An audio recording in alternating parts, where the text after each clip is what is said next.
حضرت زبیر وہ صحابی ہیں یعنی جو نبی علیہ السلام کے بہادر ترین اصحاب میں سے 12 بندے غزوہ احد میں حضور کے ساتھ رہ گئے تھے 700 میں سے غزوہ احد کے اندر، ان میں سے ایک حضرت زبیر بھی تھے، اور یہ تلوار کمال کی چلاتے تھے، اکیلے میدان جنگ میں آگے چلے جاتے تھے۔ بخاری میں آتا ہے کہ ان کا بیٹا عبداللہ ابن زبیر کہتا ہے کہ میرے باپ کے 2 شانوں کے درمیان اتنا بڑا زخم تھا جو ہیل اپ ہو گیا تھا، لیکن پھر بھی گڑا پڑا ہوا تھا، میں پورا ہاتھ اس میں داخل کر لیتا تھا، اور وہ زخم ان کو احد کے موقع پہ لگا تھا۔ اور پھر اسی حدیث میں بخاری کے آتا ہے کہ جنگ یرموک کے موقع پر لوگ یعنی لیڈر کے اوپر چل رہے ہوتے ہیں، تو حضرت زبیر بھی ایک اسکواڈ کو لیڈ کر رہے تھے، تو لوگوں نے کہا حضرت آپ آگے جائیں، انہوں نے کہا جب میں آگے جاؤں گا تو میرے ساتھ کوئی نہیں آگے جا سکتا۔ وہ اکیلے گھوڑے کو انہوں نے جو ہے وہ ایڑی لگائی اور رومن امپائر کی یعنی فوج کے اندر گھس گئے، اور کوئی بھی ان سے لڑنے کے لیے تیار نہیں ہوتا تھا، اتنی بہادری تھی انہیں، لیکن جنگ جمل میں حضرت علی کے مقابلے پہ آ گئے۔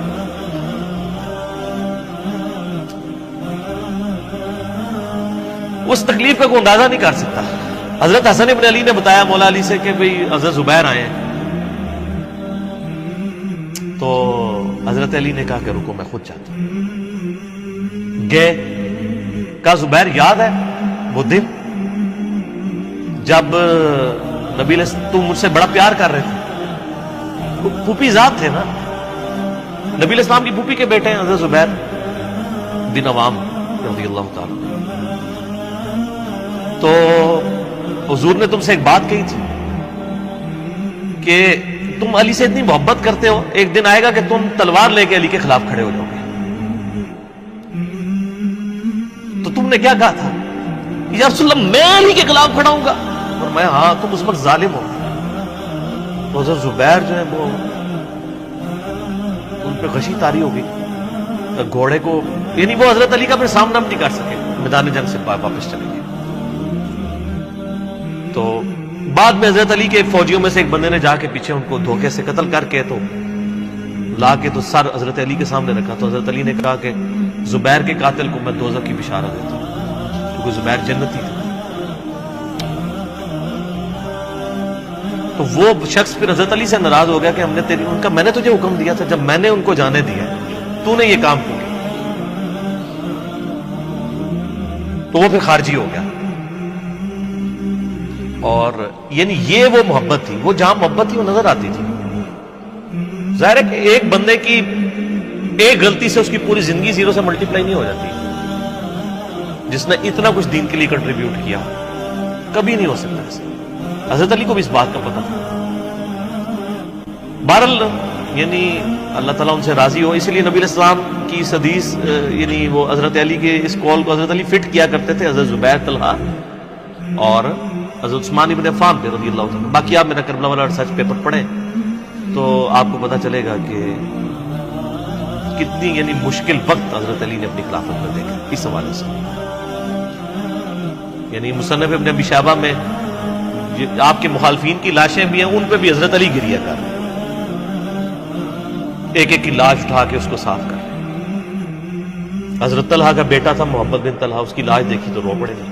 حالانکہ وہ مخالفت میں لڑنے آیا تھا۔ پھر حضرت حسن سے کہا کاش میں جنگ جمل سے 20 سال پہلے ہی مر گیا تھا، میں یہ دن۔ ایک ایسا شخص جس نے 8 سال کی عمر میں اسلام قبول کیا، جس نے اسلام کو 0 سے 3 براعظموں میں پھیلتے ہوئے دیکھا، اور اب اس کو بڑھاپے میں یہ دن دیکھنے پڑ رہے ہیں کہ اس کے سامنے اسلام کا شرازہ بکھر رہا ہے، کہ مسلمانوں سے لڑ رہے ہیں۔ ایک ایک جنگ میں 8-8 10 ہزار لوگ، جن میں مرنے والے صحابہ ہیں حضور کی تربیت یافتہ،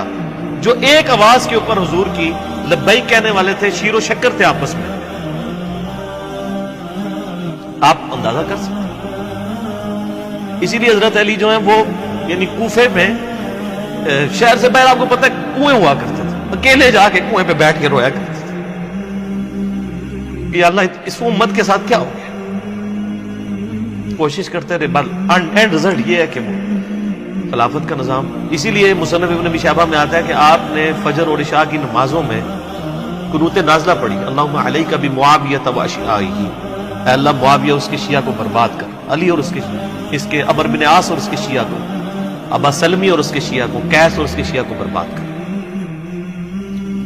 باقی احادیث میں آپ علیہ السلام نے جو بشارت کر دی تھی، مسنن نسائی کبریٰ کے اندر حدیث موجود ہے، حاکم کے اندر، کہ نبی علیہ السلام نے حضرت علی سے ایک دن فرمایا تھا، اے علی، اگلی امتوں میں سب سے بڑا بدبخت وہ تھا جس نے قوم عاد کی اونٹنی کو قتل کیا اور اس کے بعد عذاب آ گیا، میری امت کا سب سے بڑا بدبخت وہ ہوگا جو تیرے سر کے خون سے تیری داڑھی کو رنگ دے، اور وہی ہوا ہے۔ اور اس کے بعد پھر دیکھیں امت ایک جگہ جمع نہیں ہوئی ہے، حضرت علی ایک آخری کوشش تھی، اور جن لوگوں نے اس وقت ساتھ نہیں دیا پھر ان کو دنیا میں اس کا خمیازہ بھگتنا پڑا ہے۔ عبداللہ بن عمر نے بیعت نہیں نہ کی تو صحیح بخاری اٹھا کے دیکھیں، عبداللہ بن عمر کو آل امیہ نہیں قتل کروایا، حجاج بن یوسف نے زہر آلود نیزہ مروا دی، اور حاکم کے اندر مجموع الزوائد کے اندر موجود ہے، حضرت عبداللہ بن عمر آخری عمر میں کہا کرتے تھے، کاش میں اس وقت علی کا ساتھ دیتا اور یہ خلافت کا نظام تو بچ جاتا، کیونکہ کئی لوگ بیچ میں نیوٹرل ہو گئے تھے جو پھر ساتھ نہیں دیا، تو اس کی وجہ سے پھر حضرت علی کے چونکہ اب پاس اتنی مین پاور نہیں تھی کہ اس سسٹم کو سنبھال سکتے، بعد پھر وہ شہید ہو گئے اور پھر معاملات آ گئے۔ خیر بات کہاں سے کہاں نکل گئی، کیونکہ یہ اس کے ساتھ غل کا لفظ تھا تو یہ غل کے لفظ کو ایڈریس کرنا ضروری تھا۔ تو آج ہم جب جنگ جمل صفین نہروان کو ڈسکس کرتے ہیں تو یہ کوئی غل والی بات نہیں ہے، یہ وہ چیزیں ہیں جو ایک ریالٹی ہے، اور وہ اگر یہ غل والی بات ہے تو نبی علیہ السلام کے دل میں بھی نعوذ باللہ غل تھا، مولا علی کے دل میں بھی غل تھا، ایسا نہیں تھا، وہ دین کی حمیت کہلاتی ہے، اس کو غل نہیں آپ کہتے۔